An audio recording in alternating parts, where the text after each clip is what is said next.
Welcome to Bonnie's Beat.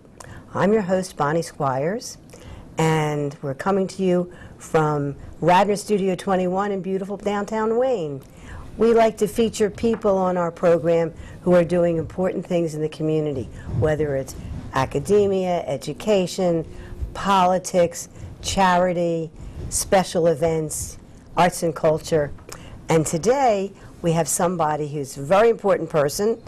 She happens to be the president of the Lower Merion School District Board, and her name is Dr. Robin Vann Lynch. Hi, Robin. Hi, Bonnie. Thanks for having me. PhD. I love it. Yes. Where's your PhD from? My PhD is from The Ohio State University, and my area is educational policy and leadership.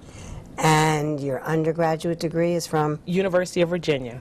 And you're originally from? Originally from Richmond, Virginia, and come to this area by way of my husband who grew up in West Mount Airy. So we went to UVA together, and also went to Ohio State for graduate school together, and so we wanted to come back east, and so this is where we landed. And your husband is an engineer at SAP. Yes. Which is one of my favorite corporations because they make it a point. They have an Autism at Work initiative. Yes, they do. And one of my clients, Spark Philadelphia, trains people on the autism spectrum, most of whom have college degrees. Mm-hmm. They're great with computers. Yes. Not so good with interpersonal skills.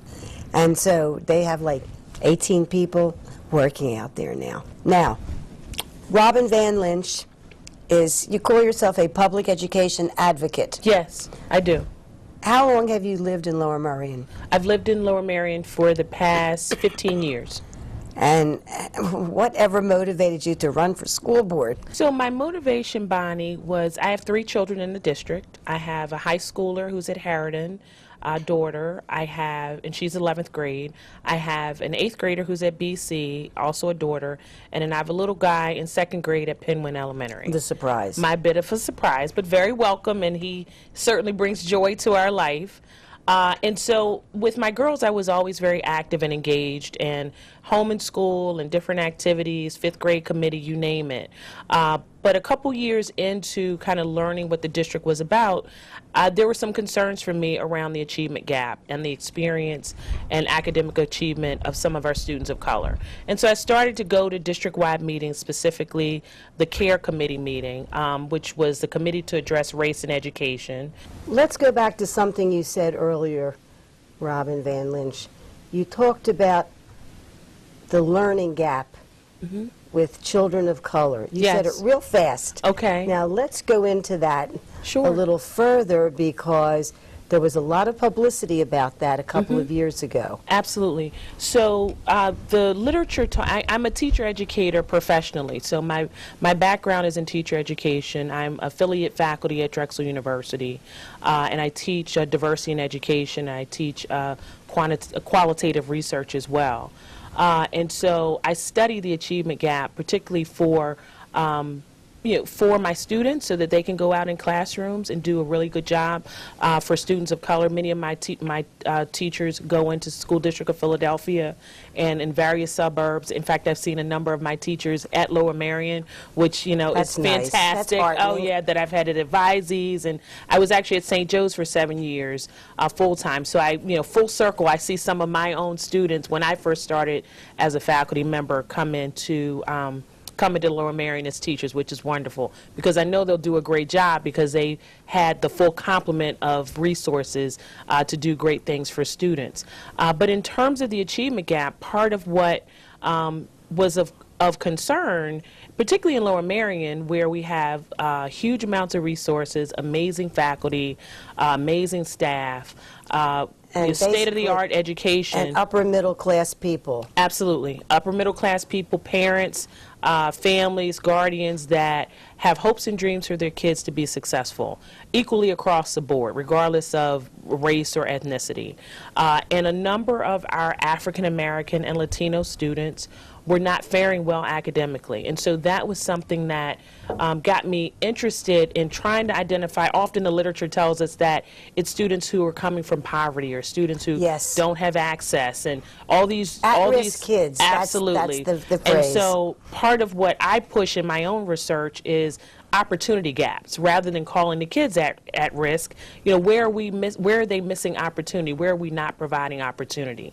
And so I started asking a lot of questions, talking to the superintendent, going to the CARE committee to address race in education, and finding a lot of like minds in staff, in faculty, in parents who said this is not acceptable here in Lower Merion. And that was really my impetus for wanting to run for school board, because when I originally ran, Bonnie, there were no educators on the board.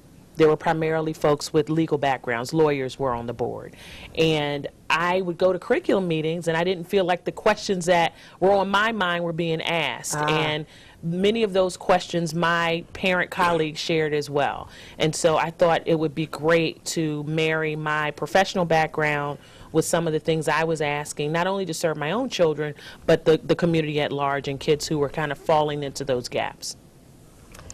And the first time you ran, did you win? I did.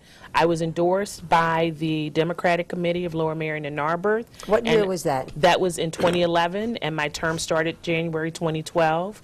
Very proud to have run with 4 other, there were 2 incumbents, Virginia Pollard and Diane DeMonaventuro, and then myself and, trying to remember who else ran with us. There were 5 of us. It'll come back to me. Okay. But so there were 5 of us, and we all ran as I said, Marissa Golden, who's also a faculty member at Bryn Mawr College. So the 5 of us ran. Marissa and I were new, and Diane and Virginia were incumbents, and there was one more new person. So I'm still getting a little mixed up on, Okay. you know, 5 years ago. I don't know how long ago Lisa Fair.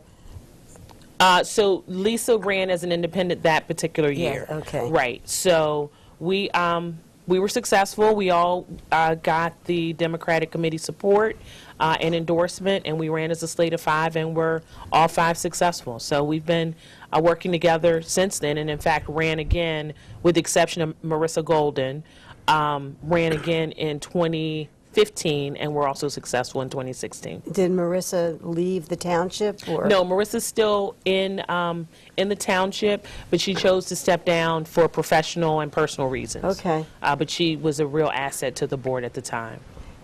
Now, you're the president. Who's the vice president? Our vice president is Dr. Melissa Gilbert, and she's on faculty in not political science, in geography at Temple University.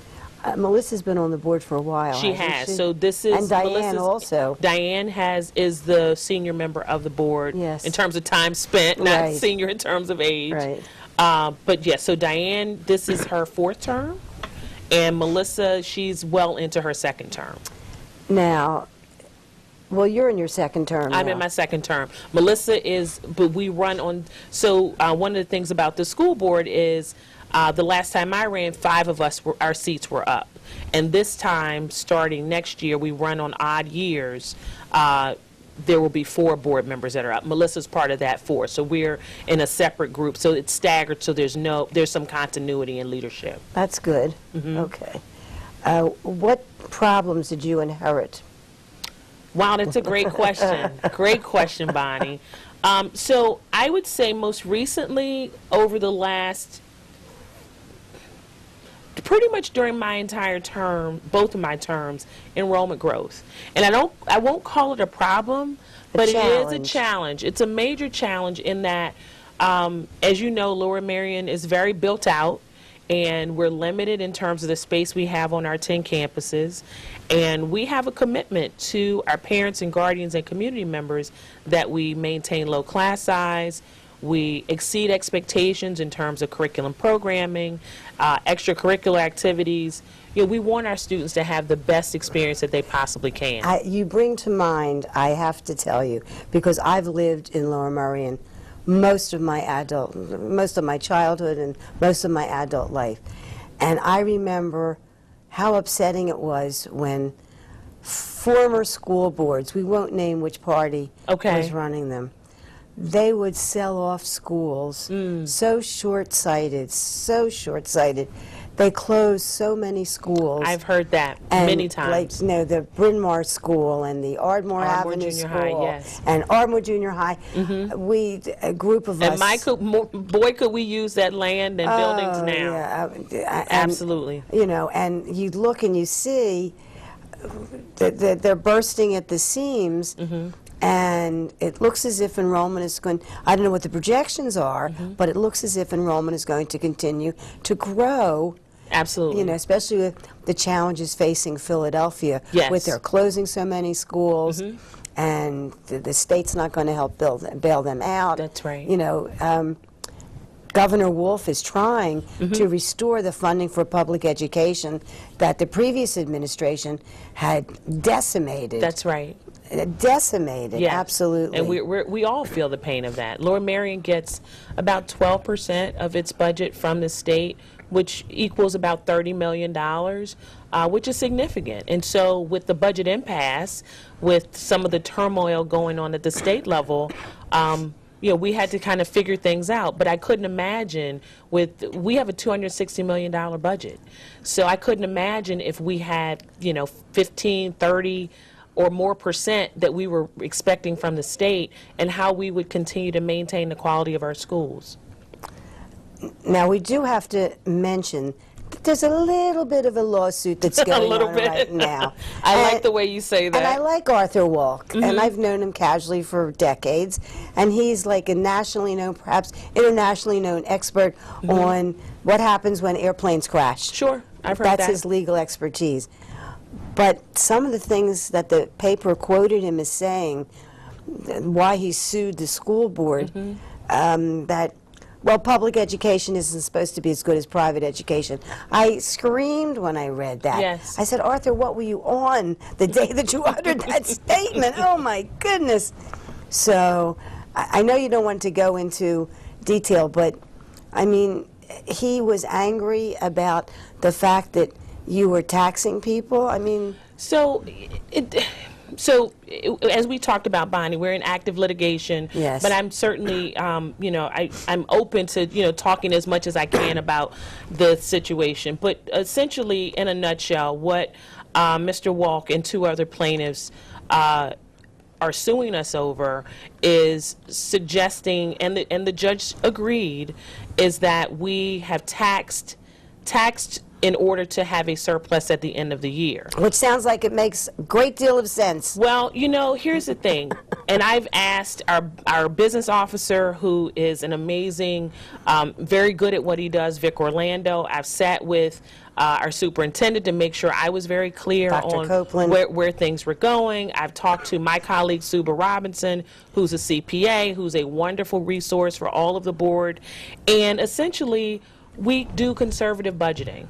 We plan for the worst and we hope for the best. And so part of what has been a challenge is the state requires that we start budgeting almost a year before the year that we're budgeting for. So for example, for the 2017-18 school year, we have to start budgeting in December.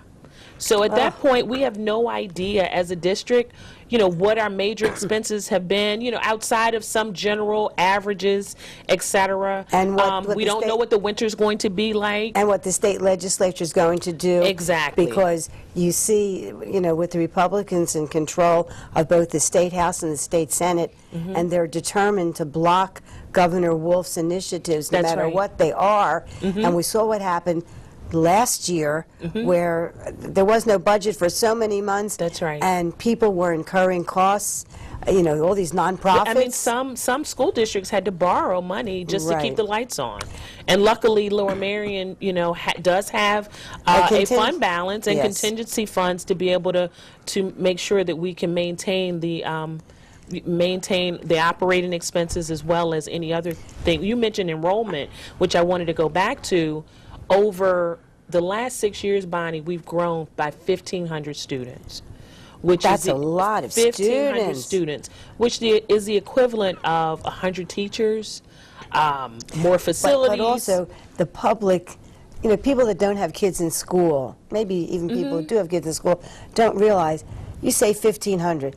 that doesn't mean that it breaks up neatly into 21st graders, 22nd right. graders, 10th graders. That's right. There could be 2 in this grade and Absolutely. 25 in this grade. That's right. It spans K-12. Yeah. And as you said, our students, there was a business manager who used to say, well, yeah, the kids don't come in neat little packages. So we don't have, a group of 25 first graders and a group of 25 second graders, but rather we have 4 or 5 first graders and 25 fifth graders. And so our job is to make sure that, one, we maintain class size.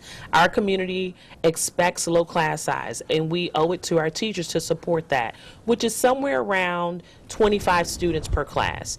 K-2, we're 22 students. So we've made some adjustments as needed. So for example, we'll go up by 1 student per each class, but after that 1+ student per class is exhausted, we open a new classroom. We open a new section, which means a new teacher, we need a new classroom, we need desks, we need chairs. Exactly. And so the cost can often be exponential when we think about making sure we maintain lower Marion quality and expectation. I just don't understand. Are you being sued personally or just the whole school board? So the board of school directors is being sued. And so as an entity, there has been a countersuit that has looked to try to name each of us individually. Ouch. However, we have appealed to the Commonwealth Court, who is actually who the board answers to. So for example, the preliminary injunction that was in Mr. Walk and the plaintiff's favor in terms of the board issuing back the exceptions in the tax increase, 2.04%, which equates to about $4 million for the school district. Our appeal is specifically based on that. And if we did that based on what the Court of Common Pleas said, we would be out of compliance with the state of Pennsylvania. And so the board has been put in a real conundrum. And so we've hired co-counsel to support the appeal. We have appellate attorneys who are supporting the appeal. And we're working hard to make sure we kind of get back to some semblance of business as usual and some normalcy so that it doesn't impact the students' experiences and what still needs to happen on a day-to-day basis in the schools. Well, we will continue to monitor the situation, as we say. Thank you. And to speak up in favor of having a contingency fund. It just makes a lot of sense. And you mentioned snow dates. Yes. I mean, we caught a break this past winter. That's right. Was hardly, but the winter before. Absolutely. Oh my goodness, you had to go like practically to July to make up all the snow days when the city of Philadelphia was closed. Temple University, which never closes, had closed a few times. That's right. Because when you get a couple feet of snow, oh my goodness. And there's a cost associated with that. Sure. And one of the, we have a number of, and if the viewers want to take a look at our website, we have a number of letters and frequently asked questions around both the budget and the lawsuit. And let's put it. Oh, there we go. It's on the screen now. Okay. lmsd.org. Yes. Okay. Excellent. And so one of the examples we use in the correspondence with our parents and guardians and families is the 14-15 school year. Just as you mentioned, the snow wasn't that bad, and so we managed. But we also got a couple revenue resources in. So, for example, our health claims from our employees weren't as high as they were previously. So we saved about $2 million. We're self-insured as a school district. So high risk, high reward. So that was in part something you can't budget for. You don't know how healthy or how ill your employee population might be from year to year. Right. And then we also had a bond refinancing to the tune of around $2 to $3 million. Again, we don't have the crystal ball to know what the rates are going to be. And so those were things that happened long after we had passed our preliminary budget. And so if had those not occurred, we would have pretty much been spot on that particular year. So I encourage our viewers to take a look at the literature that we have on the website that really lays out nicely, I think, how we have to really manage and deal with a lot of issues as they relate to school district budgeting. Now tell us about some of the awards. I mean, real estate agents are very fond of the Lower Merion School Yes. District because that's a big selling point for them when they find people that have kids and they're looking for a really terrific, excellent public school system. And they say, oh, well, this house is in Lower Merion That's Township, and then they'll start rattling off all the awards that Lower Merion has won. So talk about some of those awards. Absolutely. So just this past Monday, we celebrated over 70 National Merit Scholars. So we had a number of students who were semifinalists, as well as commended for their achievements on the National Merit Exam. And we know that that leads to scholarships.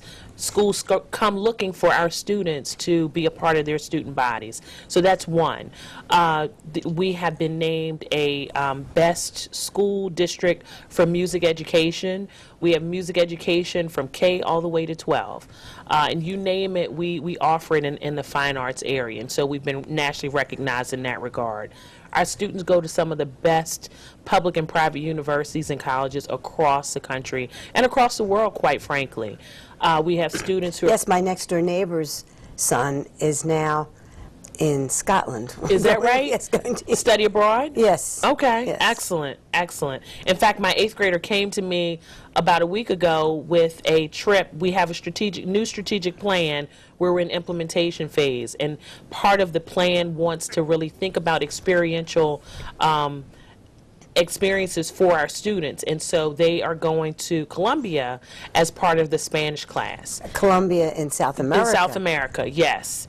And so she was asking, I was really excited because I know those opportunities are present in the high schools, but I had not heard of many of those in the middle schools. And so it was exciting. One, that she was interested in going, and that the teachers were taking the time to work with agencies and really identify the ways in which they can look at the curriculum in class and then have students go out and exercise those Spanish skills.